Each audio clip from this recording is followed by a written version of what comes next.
Alright guys, welcome back to Unit 3.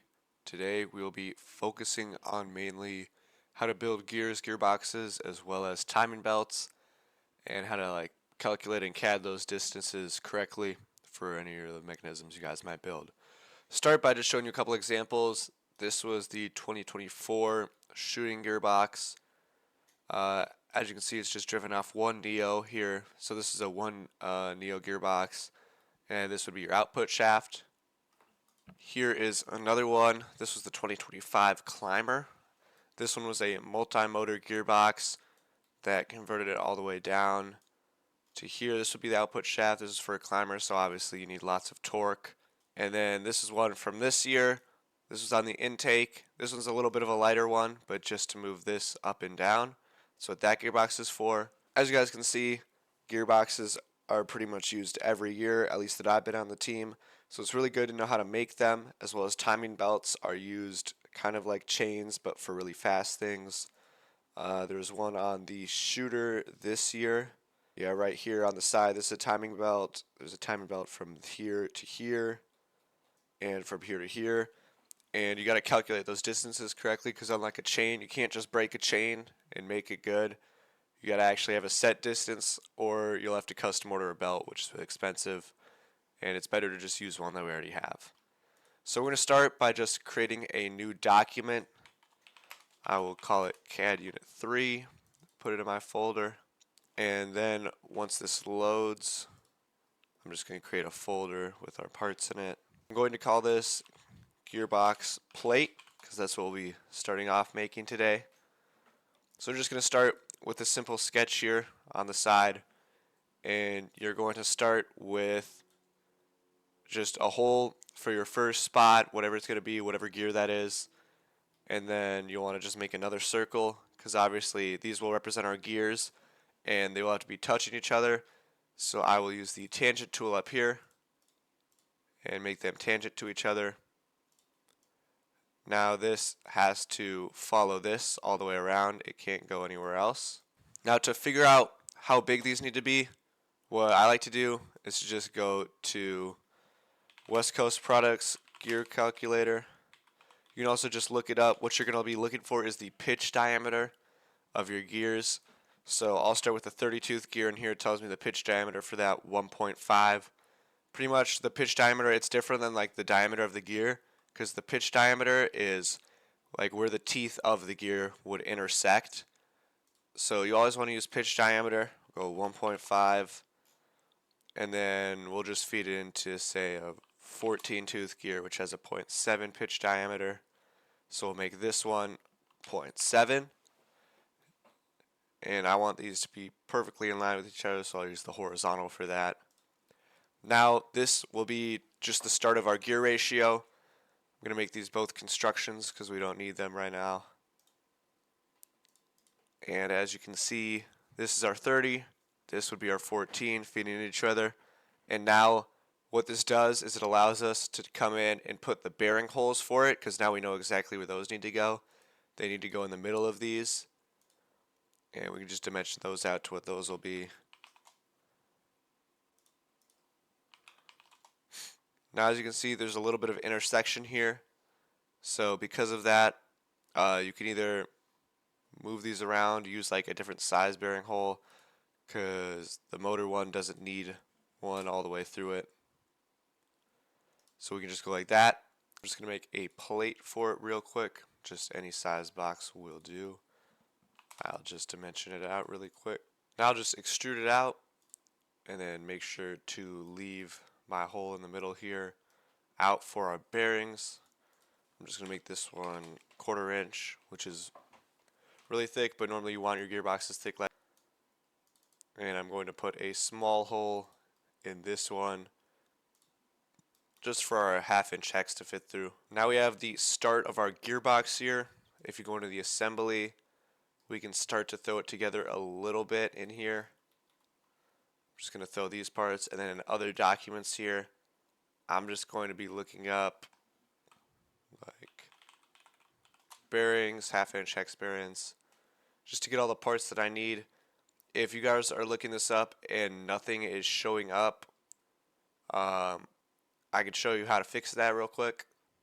So if it's not showing up for some reason for you guys, all you're going to have to do is go to here to labels, click this little plus, name that label whatever you want, and then click the create button. Go to the public down here and look up all lowercase MK CAD. There's just going to be a bunch of FRC stuff. Then if you shift click just a bunch of them in a row, however many you want, I'd recommend doing a lot of them, or not a lot, but enough to just get most of the parts that you'll most likely use. Then once you're there, all you do, click the little tag here, and then click your thing, whatever you want to add it to, and it'll automatically add it in there. Then after it adds it in, you just go to your label to double check that it's in there. You'll see there'll be a bunch of stuff in there.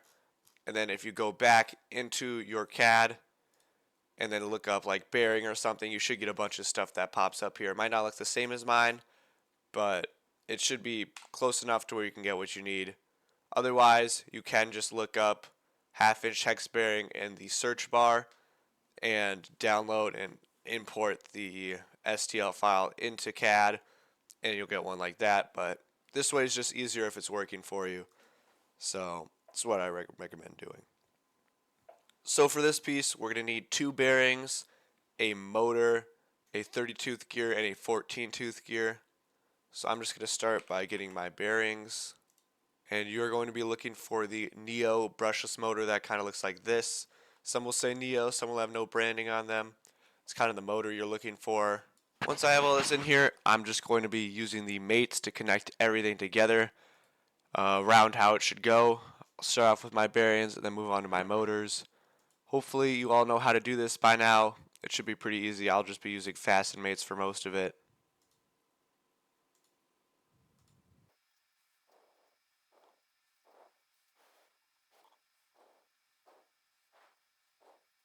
Another quick thing while I'm assembling this, if you need another like part and you don't want to go back into the insert and you already have it in here, you can Control C, Control V the parts on here, and it'll just pop up a new one just like that. Now, on a real one, we would either put a gearbox on the Neo to make it a hex shaft or use a different motor. But for this case, we don't have to get all those parts in here. So I'm just going to be fastening a hex shaft to the motor itself just to simulate what that would look like. And I will offset it in just a little bit.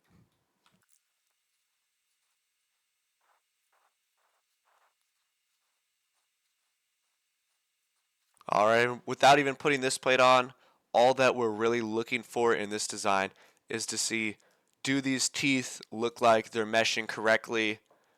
As you can see here, they're pretty good here, which means that if I were to cut this part out, spacing would be good, the gears would fit, everything would work. So it's always nice to just assemble it and make sure, as well as whenever you're inserting anything from other documents, they're not always 100% guaranteed to be right.